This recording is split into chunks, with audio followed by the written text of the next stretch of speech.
महोदय, मैं अपने बोलने से पहले अपने दल के नेताओं को धन्यवाद देना चाहता हूं, आभार प्रकट करता हूं कि उन्होंने ये सामान्य चर्चा में, बजट के सामान्य चर्चा में मुझे बोलने का प्रथम अवसर दिया है। शहर से ही मैं गांव का किसान हूं, गांव में पैदा लिया, गांव में पला, गांव में बढ़ा। किसी तरह से राजनीति के धारा में चलते चलते यहाँ तक मैं पहुँच गया। लेकिन जब कभी मैं खड़ा होता हूँ तो मेरी नज़र वहीं रहती है। चौधरी चरण सिंह जब भारत के प्रधानमंत्री बने तब भी उन्होंने मुझे एक बार कहा था कि हुकुमचंद, भारत का प्रधानमंत्री हूँ, लेकिन दिन में एक बार मेरी नज़र अपने गांव में चली जाती है। वही कच्ची दीवार, फूस का छप्पर, वही कच्चा कुआं, वही गाय, वही भैंस, वही बकरी, वही ज्वार, वही बाजरा। तो जो जहाँ से पैदा लेके आता है, जिस संस्कार में पलता है, आप तो संस्कृत के भी विद्वान हैं अध्यक्ष जी, मनुष्य सब कुछ भूल जाएगा, लेकिन जिस संस्कार में पला है या बढ़ा है वो कभी भूल नहीं सकता है। तो मैं तो उसी संस्कार में पला हूँ, बढ़ा हूँ। मैंने गोबर देखा, मैंने बकरी की गिनती की, मैंने भैंस की गिनती की। अब संजोग से लोकसभा में आया हूँ तो वो आंकड़े की गिनती करनी पड़ती है। Fiscal deficit, revenue deficit. अब मेरे जैसा आदमी उसमें उलझ जाता है कि बकरी गिनूं कि भैंस गिनूं कि डिफिसिट गिनूं। यहाँ आके डेफिसिट गिनो, वहाँ बाद में गिनो। और हम तो केवल वही खोजते हैं, जैसे युद्ध के बाद, सीता माता के साथ युद्ध जीतने के बाद, लंका विजय के बाद, जब बानर भालू के बीच में मणि की माला वितरित की जा रही थी तो वो सब दाने को तोड़ तोड़ के बंदर देख रहे थे। सब हंस पड़े बड़े लोग कि आखिर बंदर बंदर तो है, ये माले क्यों तोड़ रहा है। पूछा कि तुम इस दाने को क्यों तोड़ रहे हो? तो कहा मैं इस हर दाने में सीताराम की मूर्ति देखना चाहता हूँ, और जिस दाने में सीताराम की मूर्ति नहीं हो मेरे लिए निरर्थक है। तो मैं तो बजट के हर पन्ना को पढ़ता हूँ तो देखता हूँ इसमें किसान कहाँ है, इसमें मजदूर कहाँ है, इसमें गांव कहाँ है, इसमें हमारे गाय भैंस के चारा दाना का कुछ है कि नहीं है, इसमें मेरे गांव की जो गरीब औरतें हैं जो खेत में काम करती हैं, पसीना बहाती हैं, मिट्टी पानी में सड़ती हैं, उनके शरीर से बदबू निकलता है। जीवन में कभी एक बार भी उनको लक्स और कौन रेक्सोना साबुन, कौन ये लिपस्टिक पाउडर, ये छूने का, देखने का अवसर नहीं मिलता है। क्या उसकी दुनिया को इन्होंने देखा था? मैं उन्हीं से पूछना चाहता हूं। अब तो बड़ी बड़ी बात करते हो, आगे दिन पीछे गए, गुरु से किया न है तब पछतावा होत क्या, चिड़िया चुग गई खेत। जिस समय गांव को देखना था, किसान को देखना था, मजदूर को देखना था, गरीब को देखना था, पिछड़ा को देखना था, दलित को देखना था, गांव की सड़कों को देखना था, गलियों को देखना था, कुआं को देखना था, आपने देखा क्या? आप तो देखते रहे कहीं।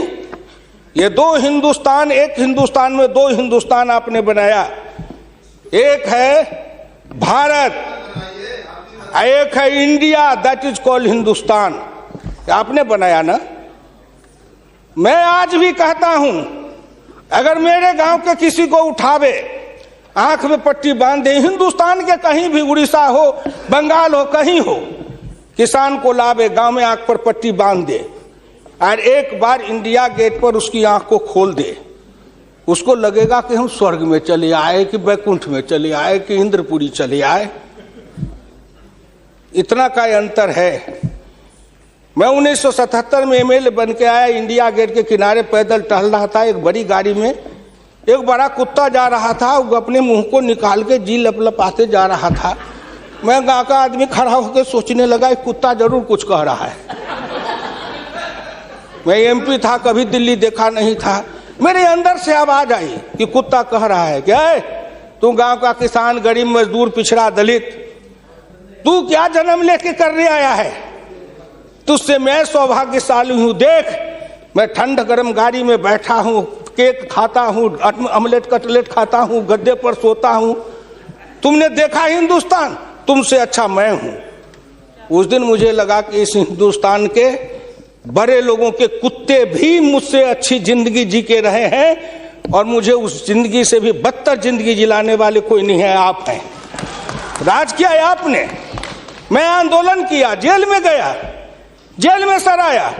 आज भी पूर्वा हवा चलती है तो आपके पुलिस की लाठी से जो हड्डी में चोट है वो कहीं ना कहीं दर्द करने लगता है। तब मुझे ऐसा एहसास होता है कि जिस राज में मुझे इतना कष्ट मिला था, अगर मेरा बस चले तो उस राज को सदा सर्वदा के लिए हिंदुस्तान से उखाड़ के गया जी में जाके पिंडदान कर दूं, जो फिर निकलने न पाए। क्या बात करते हैं साहब? आपसे मैं आखिर में नहीं जाऊंगा।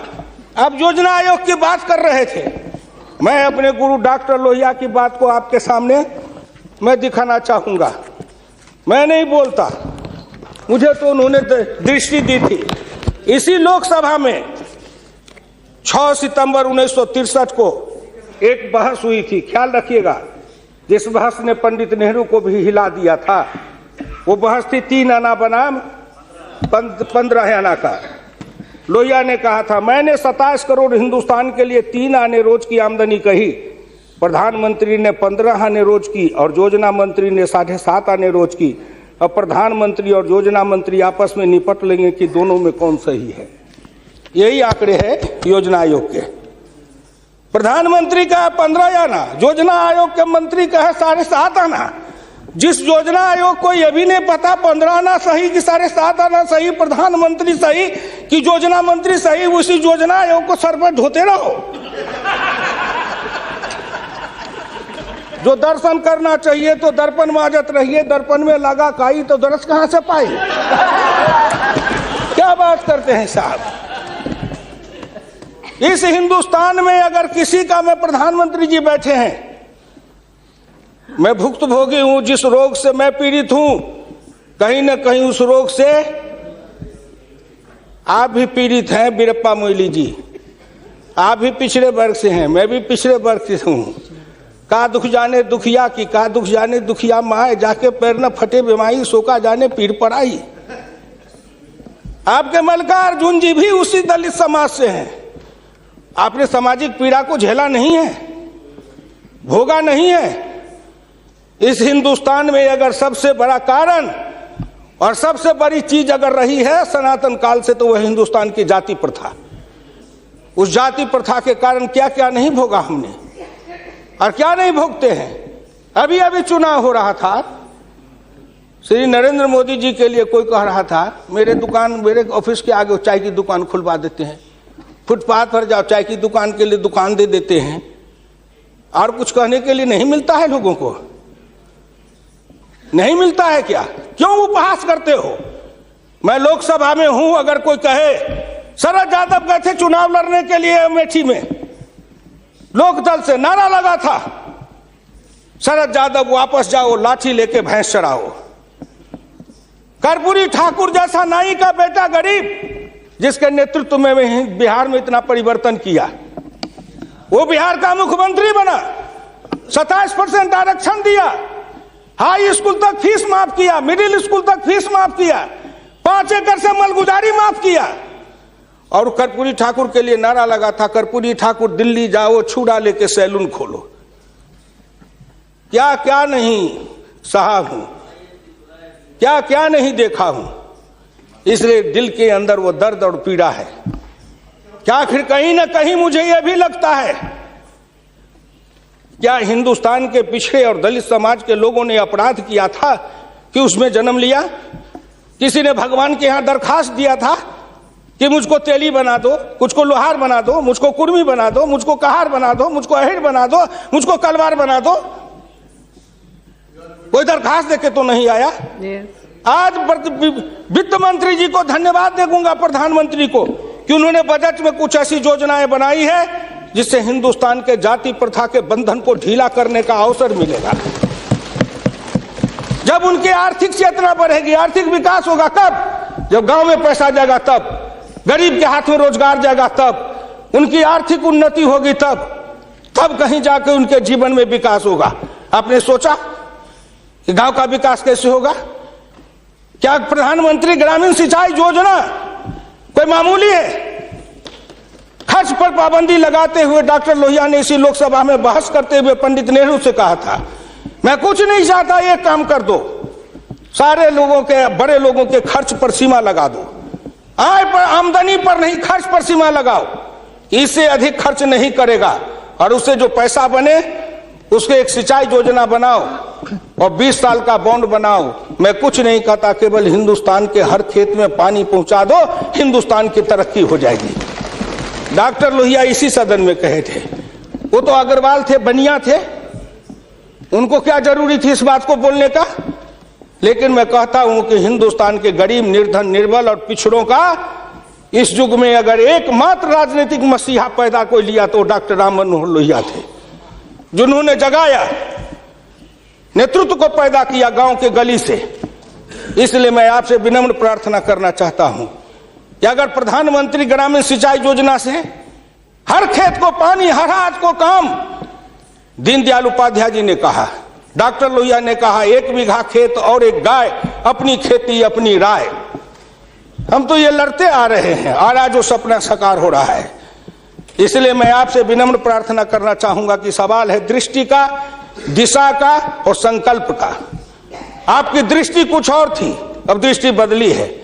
हिंदुस्तान के गांव के गरीब, पिछड़े दलितों ने मिलकर कन्याकुमारी से कश्मीर तक, कामरूप से द्वारका धाम तक, इस आसान मान के साथ आपके शब्दों में, जिनको आप अपने ऑफिस के आगे चाय की दुकान खुलवा रहे थे, वो चाय की बेचने वाला, रेल के फुटपाथ पर पानी पिलाने वाला गरीब निर्धन, जिनकी मां मजदूरनी का काम करती थी, ऐसे के बेटा को भारत का प्रधानमंत्री की कुर्सी पर बैठाया कि नरेंद्र मोदी आएगा, भारत का प्रधानमंत्री बन जाएगा, गांव गरीब किसान मजदूर के भाग्य चमक जाएगा।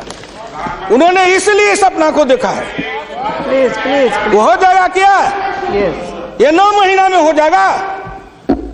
आप नेता बोलते थे, मैं सुन रहा था, मुलायम सिंह आदरणीय बोल रहे थे, मेरे साथी हैं, बरसों तक समाजवादी आंदोलन में लड़े, कि 9 महीना में तो बच्चा पैदा हो जाता है। मैंने कहा कितनी वैज्ञानिक बात कर रहे हैं, ये तो वैज्ञानिकता है, प्रकृति का नियम है, 9 महीना में बच्चा पैदा होता है। लेकिन जो बच्चा पैदा होता है, क्या वो बच्चा 9 महीना में फिर बच्चा पैदा कर देगा क्या?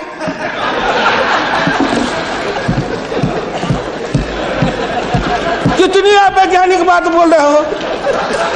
इस सरकार का 9 महीना हुआ, 10 महीना हुआ, सरकार पैदा हुई, अब क्या सोचते हो? आप क्या सोचते हो?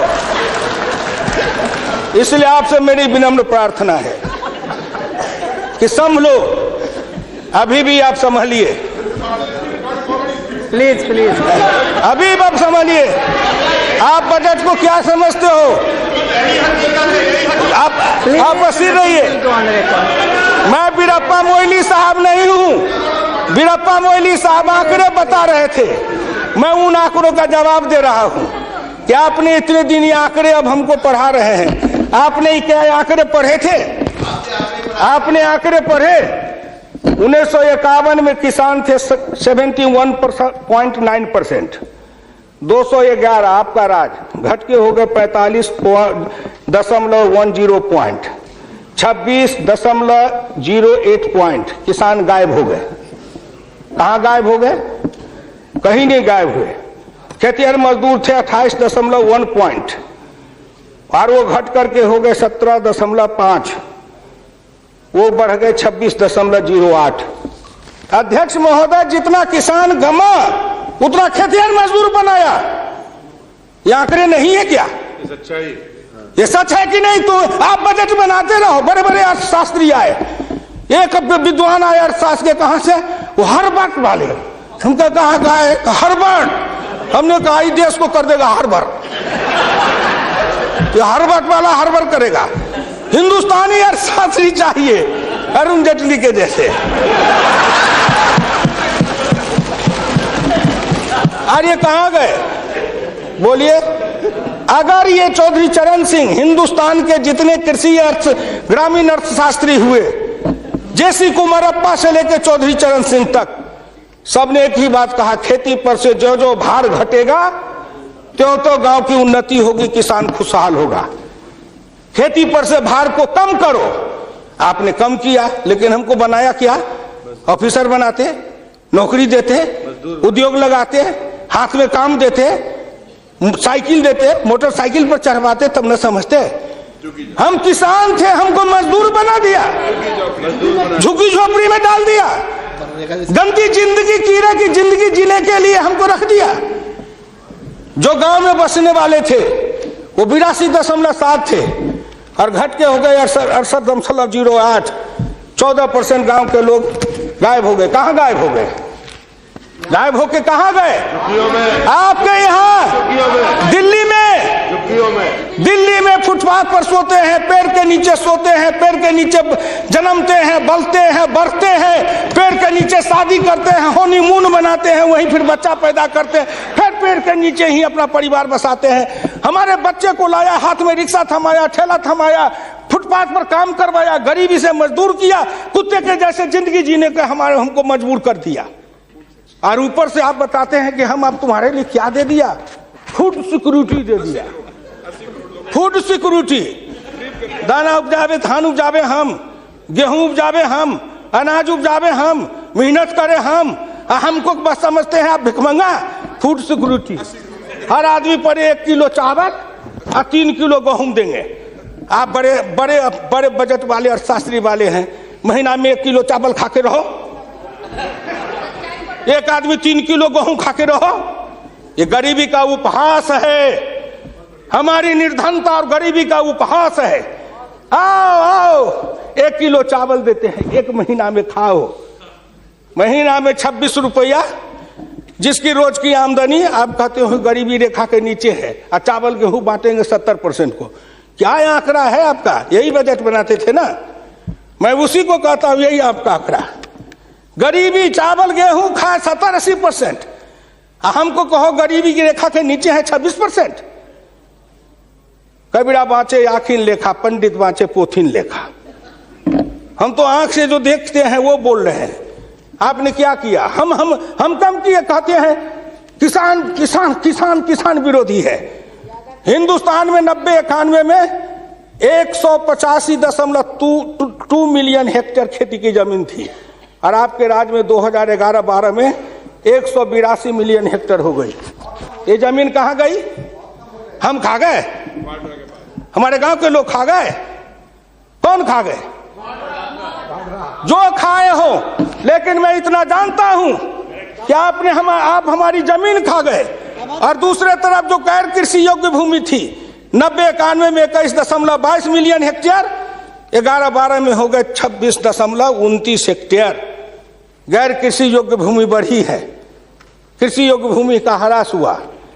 उल्टे बात कहीं पर निगाहें, कहीं पर निशाना। न कुछ मिले तो कुछ कहिए, न कुछ मिले तो विरोधी में गए तो कुछ न कुछ तो कहना है ना, नहीं तो दुनिया कैसे देखेगी कि विरोधी का काम कर रहे हैं। इसलिए आपसे मेरी विनम्र प्रार्थना है, अगर विरोधी का काम भी करना है तो आप अपने नेताओं को कहिए कि कुछ दिन हमारे पास आए, 6 महीना ट्रेनिंग दे देंगे कि हम विरोधी थे तो क्या करते थे। अरे नाटक भी करिए तो किसी डायरेक्टर से सीख तो लीजिए। जो गरीबी का डायरेक्टर है उससे सीखे नहीं, गरीबी का नाटक खेल रहे हैं। ये गांव में नाटक में हनुमान जी का पाठ करने वाला नहीं आया, उसने सोचा कि आज तो नाटक नहीं होगा। एक बहुत मोटा तगड़ा दुकानदार था, उनको पकड़ लाया, कहा तू नाटक कर, केवल खड़ा रहना।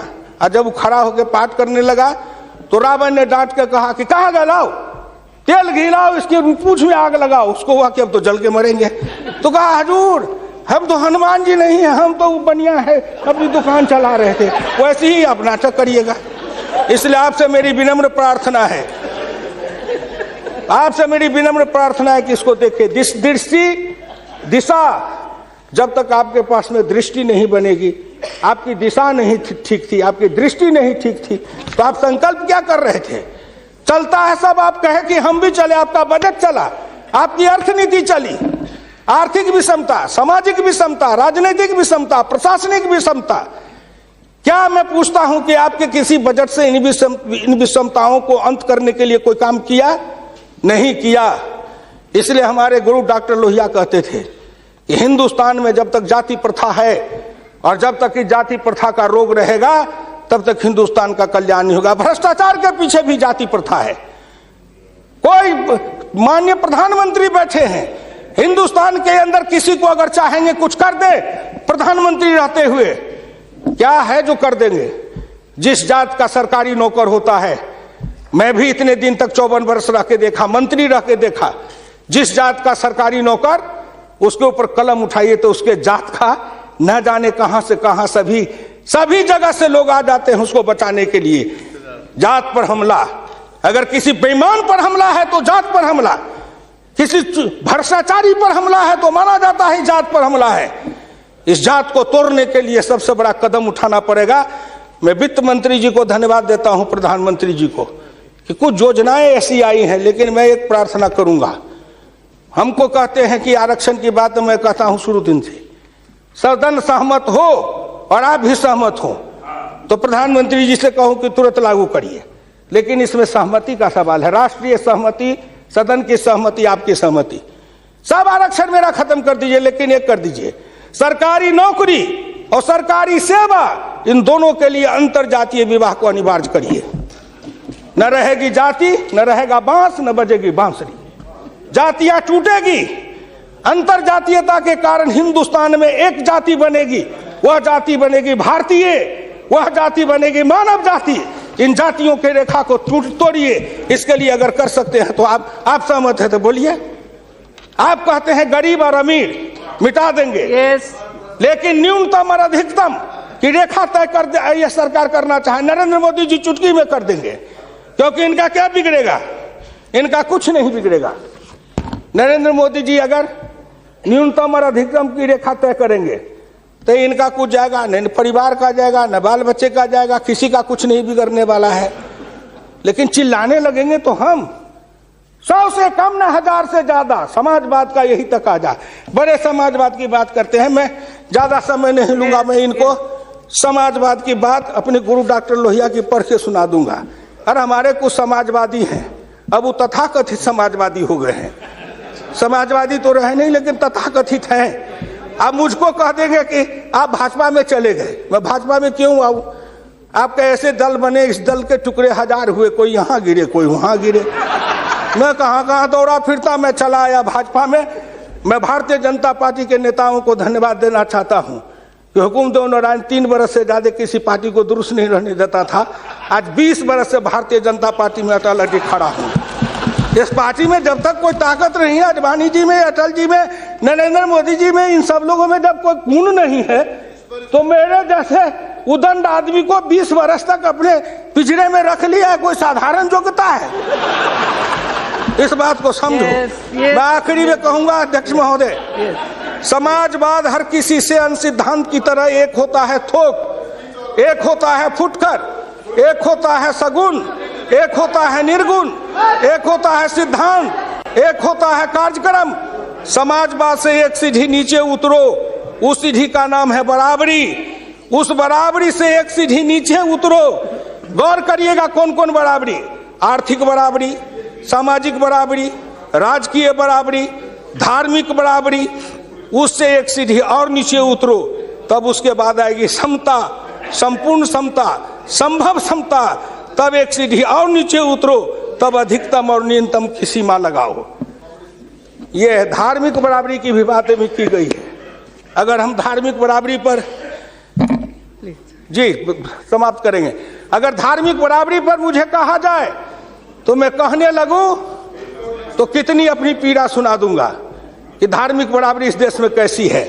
उसके संबंध में मैं ज्यादा समय नहीं लेकर के केवल आपके सामने मैं सुना देना चाहूंगा।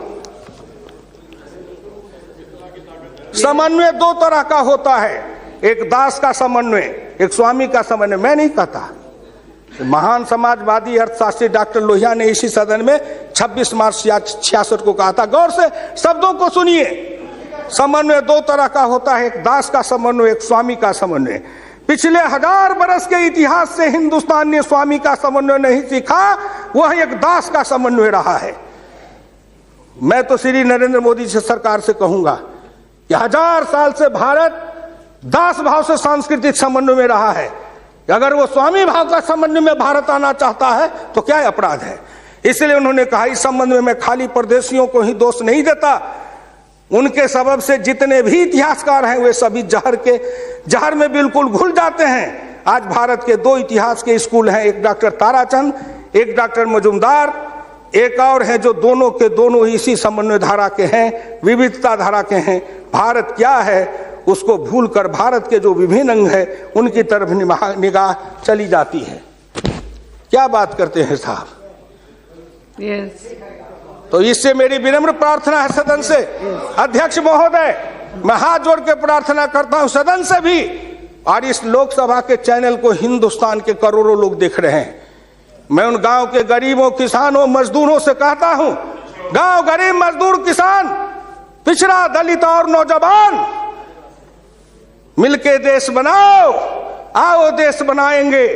और नरेंद्र मोदी के प्रधान रहते हुए एक बार नहीं, अगर हिंदुस्तान में आपने जितने दिन रहा, एक बार में तो थोड़ी सी रेखाएं बनाई जाएगी, दूसरे बार में मिट्टी डालेंगे, तीसरे बार में तब न पिचिंग करेंगे। तो हमको भी आपको इतना समय दिया, तो मैं गांव गरीब, किसान, मजदूर, पिछड़े, दलित, इन सब से हाथ जोड़ के प्रार्थना नौजवानों से करना चाहता हूं, आओ कदम में कदम मिलाओ, मिलके हिंदुस्तान को बनाओ, सफर समता लाएंगे, आर्थिक समता, सामाजिक समता, राजनीतिक समता। अगर इन्होंने मुझको 12 रुपया महीना पर जीवन बीमा कर दिया तो बड़े लोगों का कलेजा फटने लगा कि 12 रुपया में सबको जीवन बीमा कर रहे हैं। खेत में काम करेंगे, बीमार पड़ेंगे, मरेंगे, तो हम जिम 1 रुपया, हाँ 12 रुपया साल, 12 रुपया साल, 1 रुपया महीना। तंबाकू का गुटखा भी खाते हैं तो 3 रुपया में मिलता है, उससे भी सस्ता जीवन बीमा इस सरकार ने दे दिया गरीबों को। करेजा तो इसलिए फट रहा है, करेजा में दर्द इसलिए है, इन्होंने जो और योजनाएं चलाई, गाय के पशुपालन के लिए, गाय के उत्थान के लिए योजना, इत्यादि इत्यादि कई योजनाएं हैं, क्या गिनाऊं। हरि अनंत हरि कथन अनंत। मुद्रा बैंक बनाए, उसमें छोटे इकाई वाले को कर्जा देंगे, छोटी इकाई, वो छोटी इकाई का जो गांव वाला कर्जा खाएगा उसको किसको देंगे ये। इसलिए आपसे मेरी विनम्र प्रार्थना है कि 1 सेकंड में, 1 मिनट में इस बात को कह के खत्म करूंगा। राष्ट्रीय नमूना सर्वे के मुताबिक देश में 5.70 करोड़ उद्यमी हैं, इनमें 11 लाख करोड़ रुपए की पूंजी लगी हुई है, इनसे 12 करोड़ लोगों को रोजगार मिल रहा है। लेकिन इस क्षेत्र के उद्यमियों को पूंजी में कर्ज का हिस्सा केवल 4% है, जबकि अनुमान के अनुसार बीते 22 वर्षों में बड़े उद्योग में 50 से 60 लाख करोड़ रुपए की पूंजी लगी हुई है, इनसे मात्र 22 लाख लोगों को रोजगार उपलब्ध है। ये छोटे उद्योग, फरहई को, लोहार को, कुम्हार को, हजाम को, ये जो छोटे छोटे, ये जाति छूटेगी इससे। जाति आधारित हिंदुस्तान में पेशा है और पेशा के आधार पर जाति बनाया गया। अब इन रोजगार के जरिए उनके हाथ को काम देंगे, उन छोटे उद्यमियों को रोजगार देंगे। इनके कलेजा में दर्द हो रहा है कि नरेंद्र मोदी आया है, मुद्रा बैंक बनाएगा, गांव के गरीबों के हाथ में रोजगार जाएगा। ये गरीब बनेंगे पहलवान, गरीब बनेंगे विद्वान, गरीब बनेंगे बुद्धिमान, गरीब के हाथ में दम ताकत आएगी तो आपके आगे शर्म गच्छामी नहीं होंगे, न फूड सिक्योरिटी खाएंगे, न मनरेगा खाएंगे। हम अपने पसीना और पुरुषार्थ से, अपनी कमाई से इस देश को बनाएंगे। हम आपके भिखमंगा बन के जिए हैं, अब हम स्वाभिमान के साथ जिंदा रहना चाहते हैं। इसलिए मैं भारत के प्रधानमंत्री और वित्त मंत्री को धन्यवाद देता हूं। बहुत बहुत धन्यवाद।